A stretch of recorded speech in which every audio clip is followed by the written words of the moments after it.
Selamat pagi Pak Ayo, perkenalkan nama saya Devina Anindasari beserta rekan saya yakni Christian Juri dan Arif Indrawan.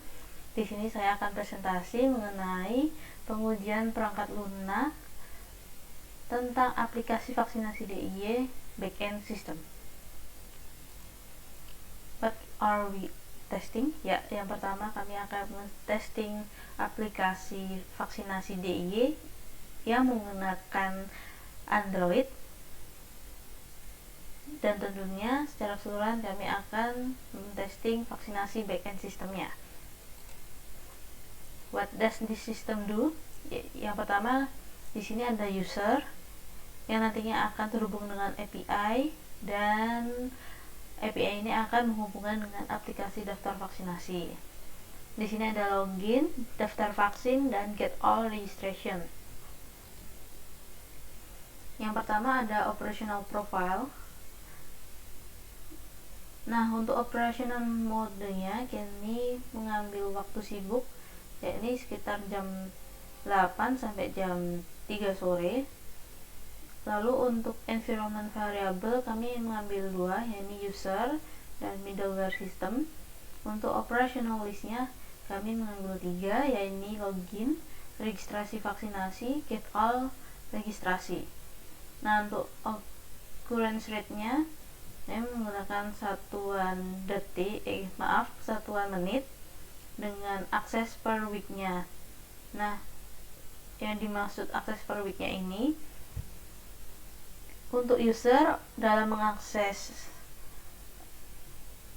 fungsi login ini dalam waktu seminggu kira-kira membutuhkan waktu berapa. Nah, kami menghitung 10 untuk setiap user dalam satu minggunya. Lalu untuk registrasi 20 menit dalam seminggu, dan yang terakhir ada get all registrasi, yaitu 20 menit. Lalu secara keseluruhan aplikasi ini digunakan yakni 50 menit dalam seminggu, dan akan mendapatkan probability sebesar 0,3 untuk login, 0,3 untuk registrasi vaksin, dan 0,4 untuk get all registrasi. Nah, lalu untuk preparation for the test,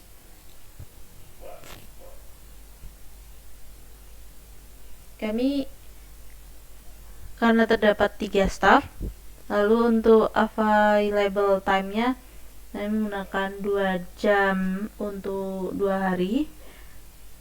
Lalu untuk average time to prepare a test case kami mengestimasikan 20 menit, dan hasilnya untuk number of test case semuanya dikalikan lalu dibagi 20, maka mendapatkan 36.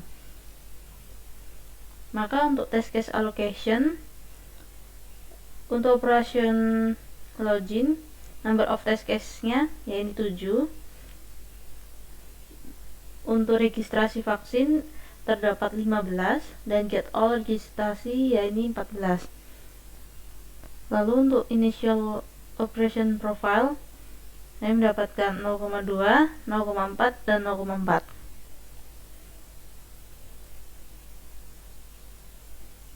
Sekian, selanjutnya akan dibahas oleh Mas Arif.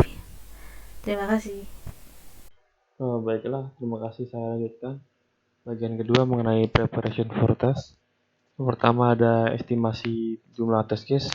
Sini ada beberapa variabel. Yang pertama ada jumlah staff, ada available time, terus ada rata-rata waktu untuk menyiapkan test case yaitu 20 menit. Untuk menghitungnya kita menggunakan perkalian ini, terus dikalikan jumlah staff dan dibagi rata-rata hingga menghasilkan nilai 36. Yang kedua ada test case allocation, di mana test case ini angka ini didapatkan dari jumlah test case dikalikan operational profile, terus dihasilkan nilai ini, di mana nilai ini aslinya bilangan pecahan, namun saya ubah pembulatan ke bawah dan ke atas. Ini adalah spesifikasi test case. Use case pertama ada login, aktornya user dengan tujuan masuk ke sistem. Prekondisinya user berada pada halaman login. Postkondisinya user dapat masuk ke sistem menggunakan akun yang dimiliki dengan action dan respon seperti ini. Untuk test case-nya tujuannya untuk memastikan pengguna dapat respon yang sesuai dengan ketika melakukan login. Untuk tes kondisi pertama dengan inputan post, status code-nya 200 dan bernilai pas. Untuk input yang kedua ada input seperti ini dengan status code-nya 200 dan bernilai pas. Untuk input yang ketiga menggunakan empty bernilai 401 dan nilainya adalah pas. Untuk use case kedua ada registrasi vaksin dengan aktor user, tujuannya adalah mendaftarkan vaksinasi. Kondisinya user berada pada halaman vaksin dan sudah masuk ke dalam sistem. Postkondisinya user dapat mendaftarkan vaksinasi yang diinginkan dengan action dan respon seperti ini. Untuk test case-nya tujuannya untuk menguji pendaftaran vaksin dan memastikan responnya yang sesuai. Untuk tes kondisi pertama ada inputan post, terus code-nya 200 dengan bernilai pas. Yang kedua dengan input angka, status code-nya 200 dan bernilai pas. Ya, untuk input ketiga ada valid input status 200 dan refill karena vaksin itu maksimal dilakukan pendaftaran 2 kali, yaitu vaksin pertama dan kedua, sehingga untuk vaksin ketiga itu tidak diperbolehkan sehingga statusnya fail. Terus untuk use case get all registrasi aktornya sistem, objektifnya untuk mendapatkan data registrasi vaksin. Prekondisinya user telah mendapatkan vaksin. Post condition sistem menampilkan respon data vaksinasi dengan action dan respon seperti ini. Terus case tujuannya adalah untuk memastikan pengguna dapat data vaksin yang sesuai dengan pendaftaran. Untuk test case ujian pertama ada input get dengan status code-nya 200 bernilai pas. Yang kedua ada token menggunakan token dari user bernilai 200 dan statusnya pas. Yang ketiga ada inputan pagination yaitu page 1 dan limit 1 bernilai 200 dan statusnya pas. Ada spesifikasi, ada 4 variabel. Yang pertama adalah HTTP method, yaitu hanya metode post yang dapat digunakan. Yang kedua ada mail, menggunakan format email yang seharusnya dan tidak boleh kosong. Passwordnya terdiri dari 6 karakter dan tidak boleh kosong. Terus untuk variabel mail dan password, yaitu email dan passwordnya haruslah sesuai kombinasinya dan sudah didaftarkan sebelumnya. Baik, saya akan melanjutkan mengenai RDC, Reliability Demonstration Chart. Yang pertama kami tentukan adalah discrimination ratio-nya. Kami set 2, kemudian developer risk-nya 5% atau 0,05, kemudian user risk-nya di 5% atau 0,05, kemudian failure count-nya di 70, kemudian normalized failure time itu 80, kemudian FVO-nya 1 failure per 10 operation. Kemudian kami melakukan observasi. Pada tabel di bagian bawah kita bisa melihat observed failures-nya. Kami melakukan 7 kali observasi dari tanggal 10 hingga tanggal 12. Pada tanggal 10 kami menemukan cumulative failure count-nya itu di 6.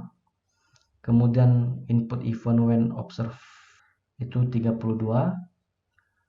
Didapatkan X value-nya 3,20. Kemudian observasi kedua di tanggal 11. Di sana kami menemukan cumulative failure count-nya di angka 11. Kemudian input event when observed 80, kemudian X value-nya 8,00. Kemudian observasi ketiga tanggal 11, cumulative failure count-nya 15. Kemudian input event when observed 120, kemudian X value-nya 12,00.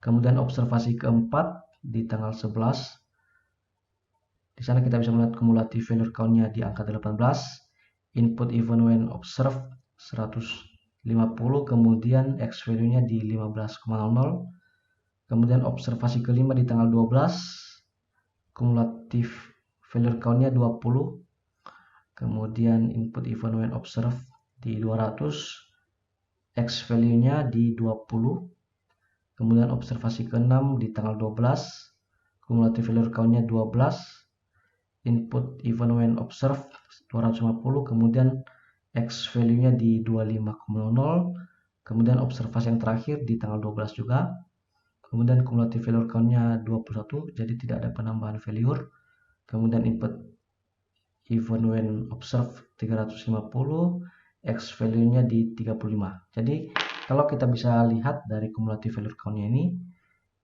semakin hari semakin sedikit failure-nya. Artinya kita bisa melihat semakin bagus aplikasi yang dites. Ya. Kemudian kita bisa melihat grafiknya dari layar ini. Kita bisa melihat awalnya berada di kuning, di continue, kemudian observasi berikutnya masih dalam kuning. Karena terus ada perbaikan sehingga failure-nya semakin sedikit, maka kita bisa melihat arahnya itu menuju ke accept. Ya, artinya aplikasi ini siap di launching karena failure-nya semakin sedikit. Demikian saja presentasi dari kami.